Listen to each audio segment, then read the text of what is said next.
MMWO ge advisor Abdullah Fundrei Mayumbu nahanumidang RIMS Hospital ge lab technician amana khut thakibagi thodok adubu yaningdaba phongdok pagalorina general me adugi mathakta sabsaba action lokhalo haina taksiladuna ngarang Muslim organization kiana RIMS Hospital da thomjin ki bamadi hata da khongjang sangsin ki badu ngarang RIMS authority amadi khongjang sangsilibas singi marakta yanaba purakhre hairi banba yabadi thodok adu da senariba RIMS Hospital ge x-ray technician and Samarendra Singh thodok aduga mari lenana ngarang thabaktagi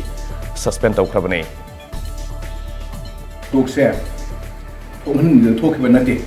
masi thabak mundang wala torpa kholak pada kanagumba mana magi temper control to bongam mudu kholak pese ramar mak thopri yawi masi gidamakta aina mayam da ngakti hoina haijege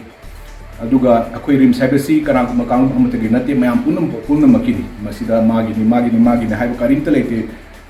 khwaidigi zawba temple di hospital sini kaigina na bu khadimang masida amma tore laga thunga gadurimi adina masida amana amu discriminate to khotpa masiga wasi lei habesi mayam mangda khanbi ganu aduga koi maham khodimak tu mati thingna bo hona gani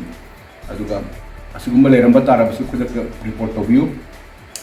aduga mayam punna mangna smaina lowri bas smaina dais bu lobi ragadi koi manipur si yam thakani haina khali smaina understanding leina na punna manga thabaki smaina torga problem ma solve tawba ngamda bo khonu be sam nuai je amko sona koi gi MMWO gi advisor Abdullah Fundrei Mayumna si thuna naba phadana haina abo isnu haina sorry minda ina khonizari